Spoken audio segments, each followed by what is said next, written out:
Hey everyone, before we dive in, please hit that subscribe button to join my channel and stay updated with more stories like this. I'm Stacey Roberts, 25, and my mother has always favored my younger sister, showering her with attention while I've had to fend for myself. I worked hard as a remote coder in Denver, burning the midnight oil to save up and build a stable life. But when my sister racked up a $15,000 debt from careless spending, my mom showed up at my apartment, insisting I pay it off. Family looks out for each other, she snapped, her tone cutting, as if it was my responsibility to clean up their mess again. I stood my ground, refusing to hand over my hard-earned cash. Her face contorted with rage, and she stormed out, slamming the door. That night, while I was asleep, she used a spare key I'd forgotten to reclaim to sneak back in. The next morning, my phone lit up with bank notifications.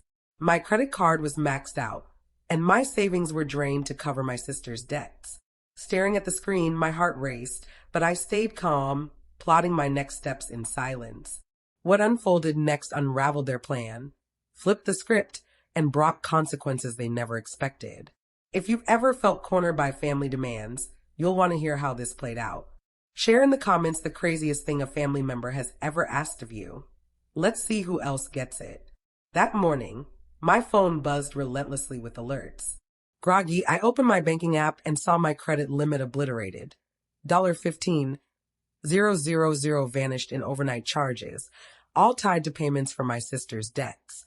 My stomach churned as I scrolled through the transactions, each one a gut punch. Then it hit me. The spare key I'd given my mom years ago, which she still had. She must have slipped in after our fight. Stealing myself, I called her, my voice steady but firm. You took my card and drained my savings for Misty's debts. Silence lingered before she sighed, not even bothering to deny it. You were being selfish, Stacey.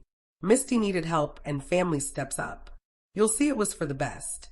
Her manipulative tone, acting like she'd done me a favor, stung deeply. I gripped the phone, the betrayal sinking in. That's theft, Mom. You broke into my home. She chuckled dismissively. Don't be so dramatic. It's not like I robbed a stranger. Reverse the charges if it bothers you that much. But the payments were already processed. I hung up, my mind racing. This wasn't just about the money anymore. It was years of favoritism erupting. I needed guidance. So I texted my college friend, Lori Patterson. We met at a downtown coffee shop, the Rocky Mountains framing the window. As I recounted the alerts and the call, her eyes widened. Stacey, that's beyond messed up. She crossed the line. I nodded, my shock turning to determination. Lori, ever practical, leaned in. Don't lash out yet. Collect proof first, security footage, transaction records, everything. We spent an hour strategizing, her advice grounding me. By the time we parted, I felt ready to push back, step by step.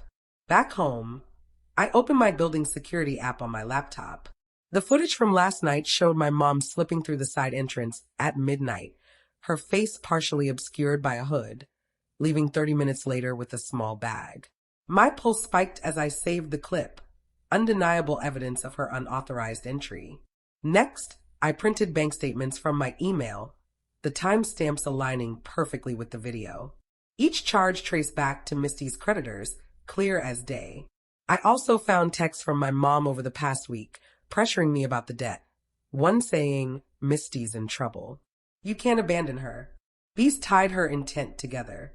With the evidence organized in a folder, I felt a surge of empowerment, the initial shock giving way to focus.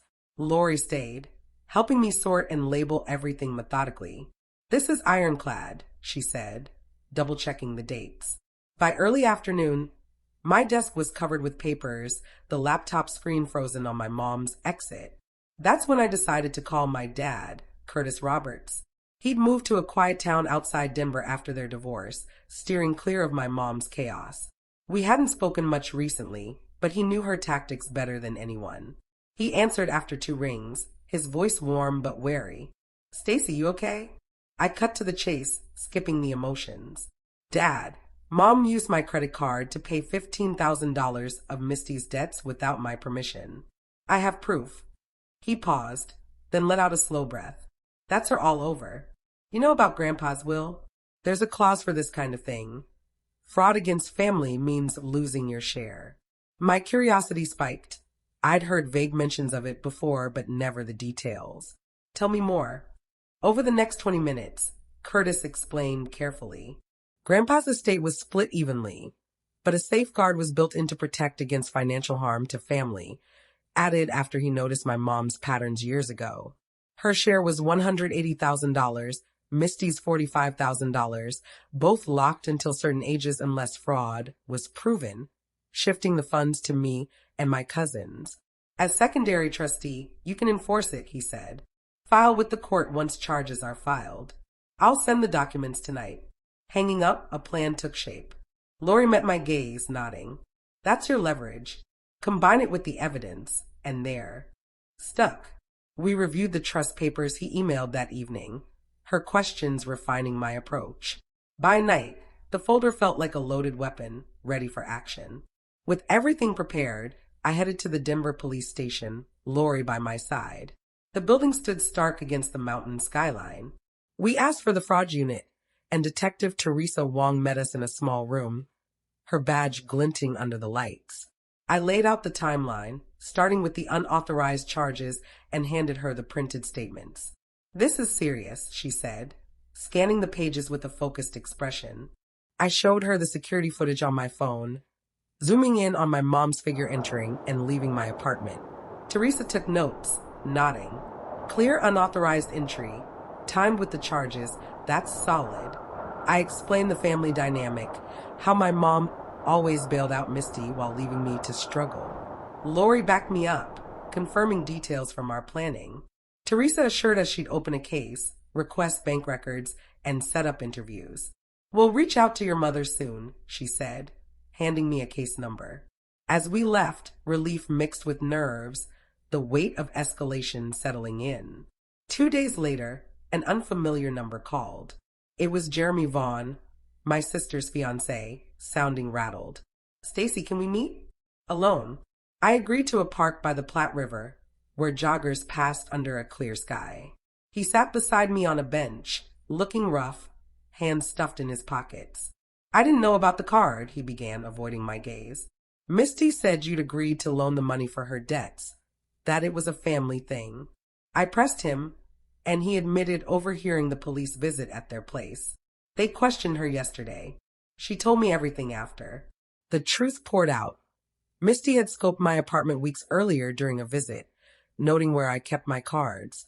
She'd urged my mom to take them, betting I'd cave under pressure. Texts between them planned the timing, even joking about my pushover nature. Jeremy showed me screenshots, the dates matching my footage. This isn't who I thought she was, he said, voice cracking. He'd ended their engagement that morning, returning the ring amid her pleas. She's falling apart, but I can't marry someone who'd do this. I sent the screenshots to Teresa, bolstering the case. Jeremy left with a nod, wishing me luck. I sat by the river, its steady flow reflecting my swirling thoughts.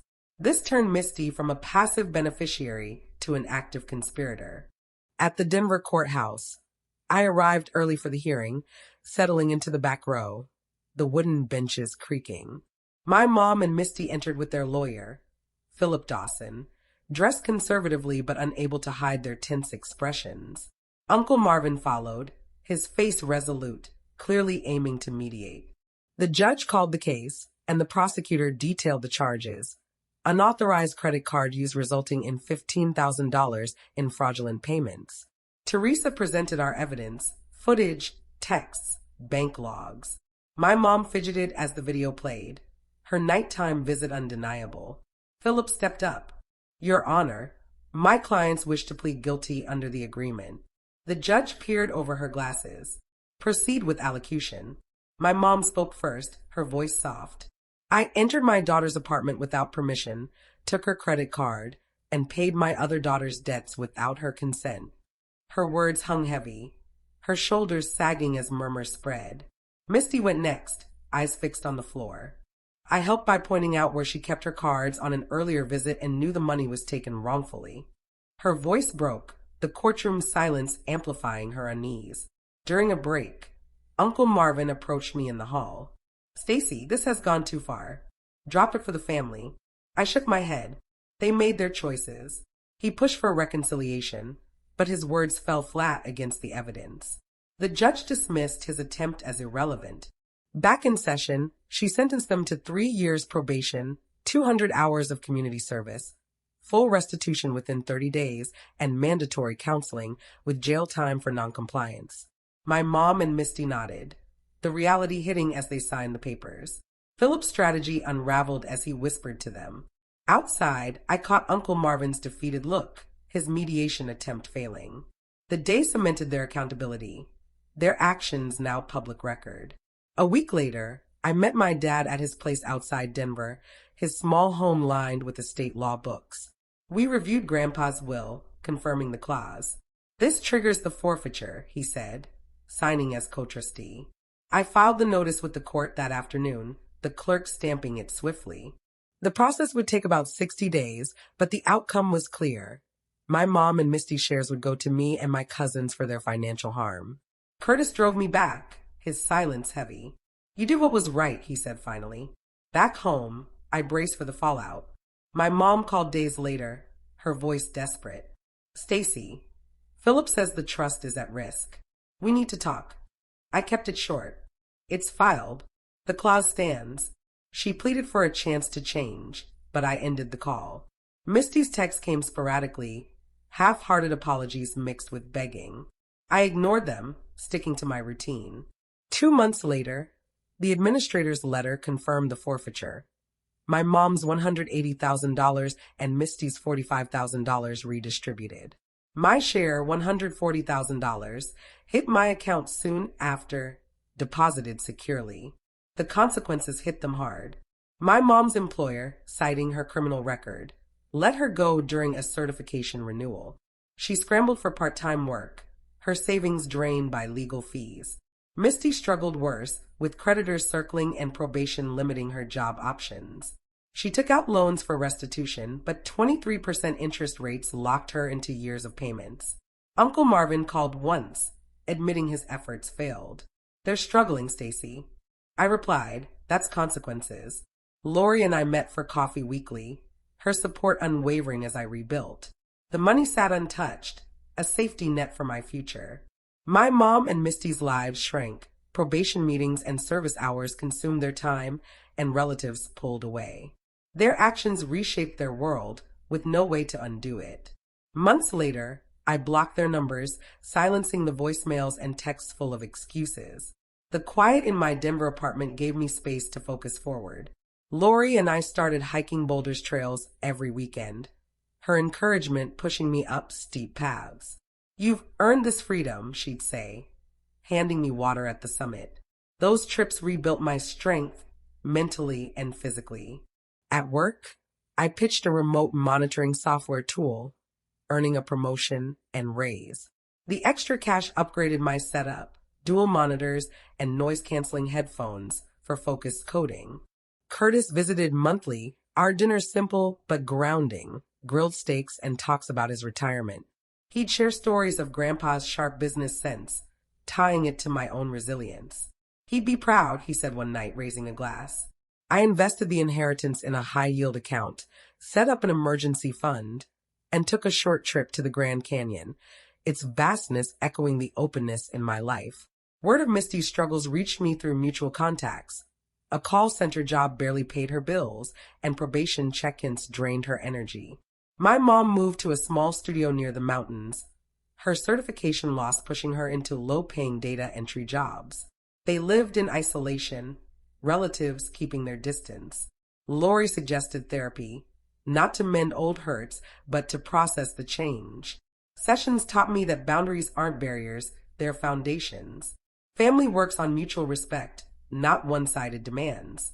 When manipulation breaks trust, cutting ties protects your core. To anyone watching, spot the red flags early. Guilt trips, constant favors, unmet expectations.